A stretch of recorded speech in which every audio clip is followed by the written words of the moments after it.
fuzzy, old, dangerous miniature Australian penguins, FODMAP. Something you really need to be careful of. That's pretty good, actually. Let's intro with that.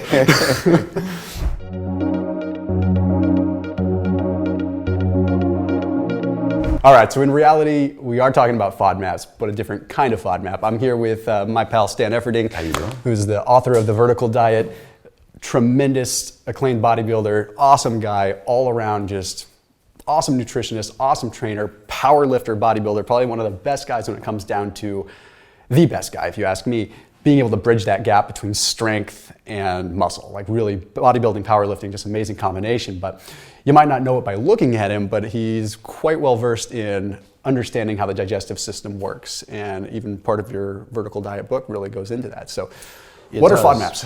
Well, FODMAPs are fermentable oligomonosaccharides and polyols. And a group out of Australia, the Monash University, had put together, they'd studied how people's digestion responds to certain foods that you eat, and found that when using FODMAPs or a low FODMAP diet on people with IBS in particular, people who have significant uncomfortable gas and bloating and indigestion, they would reduce their symptoms. Between 60 to 80% of them would have a reduction in symptoms, a significant reduction. It came to me kind of as a matter of necessity because I've always had digestive problems since I was bodybuilding, since I was young. Constantly having issues with foods that I ate. I discovered decades later, purely by accident I think, that I was allergic to vegetable oils primarily. And not a bad thing to be allergic to. No, and look, I'm quick to admit my bias. I'm allergic to them. When I eat them, I get gastric distress, and it's severe. Yeah. And it troubled me because they're in everything. Yeah. Even when I'd go to, say, IHOP or Denny's just to get some scrambled eggs and potatoes or a piece of toast, the eggs are adulterated. They have 5-gallon buckets of egg, and it's adulterated with whatever percentage of vegetable oil. Yeah. They cut it, possibly as a preservative, but certainly decreases the cost associated with the eggs, and doesn't have any beneficial micronutrients or protein or all the things you associate with getting an egg. And so, but anyhow, all the food's cooked in it. You know, even a steak at a restaurant, they'll put it in a grapeseed oil and fry that for you, and that you're going to eat that. It doesn't just add fat and calories, but for some people it can cause distress. That's a side issue with respect to FODMAPs. It's just that I've suffered from digestive distress. And then of course, having trained thousands of clients for 30 years, and having a lot of them tend to migrate towards, say, the guru diet or what have you, which is egg whites and broccoli and tilapia and protein powders. The over-restriction itself can cause problems with digestion, and just getting adequate calories and a broader range of foods can assist with that. But some people do suffer from irritable bowel syndrome, and the FODMAP diet, a low FODMAP diet, is a list of foods that are less likely to cause those kinds of symptoms. And so I had kind of, just as a matter of trial and error over the years, been able to pick foods based on how they felt. Many people have heard me say, I don't eat foods I like, I eat foods that like me, and I make that decision about an hour after I eat. Yeah, right. I'm not terribly disciplined per se. People say, why you're so disciplined, you always eat the right foods, and I pack my foods and I bring them with me, and so I don't have to eat at airports or at room service at hotels, etc., because I travel a lot. Really born out of necessity, because I would have gastric distress from eating those kinds of foods, and it was uncomfortable. And so I would pick foods that wouldn't give me those problems, and I would avoid foods that would. And the majority of these processed foods are high in processed oils, which for me was the trigger, which is a good enough reason right there not to eat them, because the most of the vegetable oils, the cottonseed and corn oil and safflower and sunflower and canola, most of those are in processed foods. And we know that highly palatable ultra-processed foods is really the driver of obesity. It's just overconsumption. At the end of the day, if you want to, pin the tail on the donkey, that's where it's at. It's overconsumption. You hate to blame the victim, you know, but we do eat too many calories, and that is mostly those calories that come from ultra-processed foods that aren't very satiating. It's too easy to eat too much of them. And their micronutrient density is poor. Yeah. So anyhow, that's kind of an aside, but so the FODMAP diet, you could just Google FODMAP if you want, or go to the Monash group on, say, Instagram. They publish a lot of information on that, and when you eat these foods, I'm sorry. That's okay. All the stuff we're talking about today is related to digestion, whether it's intermittent fasting, whether it's keto, whatever you're doing and you're paying attention to FODMAPs, paying attention to bloating, paying attention to what you're eating. I definitely recommend that you check out Seed. They are a sponsor on this channel, sponsor of today's video. They are what is called a daily synbiotic. So it's a combination of a prebiotic and a probiotic. Really cool technology, but one of the things I like about Seed the most is they are one of the front runners when it comes down to microbiome research. So you see supplement companies all the time popping up with probiotics, but Seed is different. They're actually putting their money where their mouth is. They're funding a lot of research. They're doing a lot of their own research on the microbiome, even if it doesn't involve their product, just the microbiome in general, because they truly are trying to pay it forward in that sense. So that speaks accolades for them as a brand and why they are such a big sponsor and why I love them so much for that. So they got the Thomas DeLauer stamp of approval. And if you use that link down below, you can save 15%. You're gonna use that code Thomas15. That'll give you 15% off that daily synbiotic. So check them out after the interview. Okay, so when you eat these foods, these low FODMAP foods, people experience, you know, some relief from those symptoms. And so I lead with those in the vertical diet as building a foundation of foods so as not to cause problems for people. But in corresponding with people like my co-author, Damon McCune, who's a registered dietitian and a PhD, it is intended to be an intervention, a temporary intervention for relief of symptoms. And then part of an elimination diet is what it would typically be prescribed by, say, potentially a gastroenterologist, which would be my recommendation for somebody with significant digestive problems, is to find out first if you have IBS or if it's IBD or if it's something more severe. And once you get diagnosed, this might be an intervention. And the thing about FODMAPs is it's individualistic. Not everybody suffers from these issues. It's dose dependent. How much of these foods you consume in a given time period can be significant. How they're prepared matters. A raw broccoli as opposed to one that's steamed soft can make a significant difference in the digestibility. And then it can be cumulative in nature. When you talk about something like sugar alcohols, which are just about in any low-calorie treat, you can tolerate a certain amount of them, but over the course of a day, you might have kind of overfilled your bucket, in which case you start to have the symptoms. I see this a lot at expos when you go to the Mr. Olympia or the Arnold, and people walking around sampling peanut butter balls and sampling. Oh yeah. Those foods are sweetened with a lot of sugar alcohols, all the alls, the mannitol, sorbitol, xylitol, those kinds of foods. And that's why you have those huge lines at the bathroom, is because people eat all that stuff they don't traditionally eat in larger quantities for the entire day, and then end up having those problems. So that's the important thing, is that you understand that it's intended to help relieve symptoms. You can adjust, you know, the quantity and the preparation and the amounts of the foods that you eat, but you should gradually start reintroducing. That's one of the things that we're cautious about, because they do tend to be low in probiotics and prebiotics, the FODMAP menu. And that might have an impact on your gut microbiome. And so, and that might be a little low in fiber. And so I try and put some low FODMAP fibers in the diet on purpose that are prebiotics, potatoes and carrots in particular. And I try and introduce yogurt if possible, which you might hear dairy, and people would start to be like, if I've got digestive issues, I don't want to put dairy in there. Well, yogurt is the one that's most tolerable. A Greek yogurt, higher in protein, it's got the probiotics, it's lower in lactose. And then again, you can dose it. You can start, because those people who don't have adequate lactase enzyme may have worse reactions than people who do have sufficient lactase enzymes. And that's dose dependent. You start with a couple ounces a few days in a row and see how you respond. Exactly. Gradually build that up. And one of the reasons why I promote dairy is because, well, for a few reasons. We see in epidemiological data that those people who consume the most dairy tend to be the leanest. CLA, all that, Yeah, all those benefits, and have lower cardiovascular disease risk. But the calcium is a bigger component of that.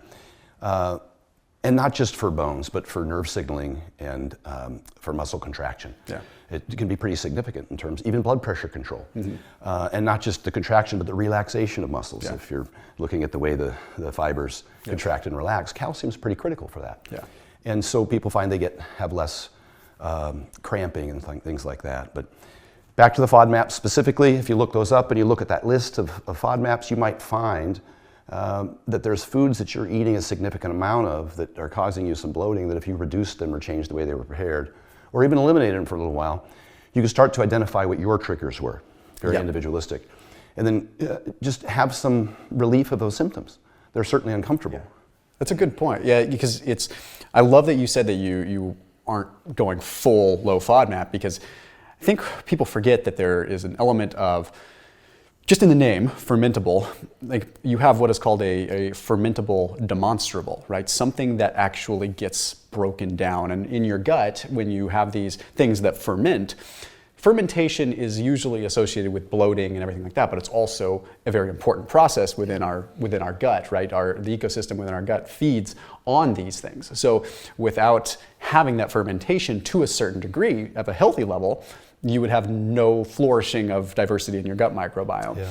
But then you have, certain bacteria will break down these kinds of fibers or these starches or whatever, break them down. And then you have other bacteria that come in and cross-feed on essentially the waste of that. So you have this, beautiful sort of orchestra of the microbiome.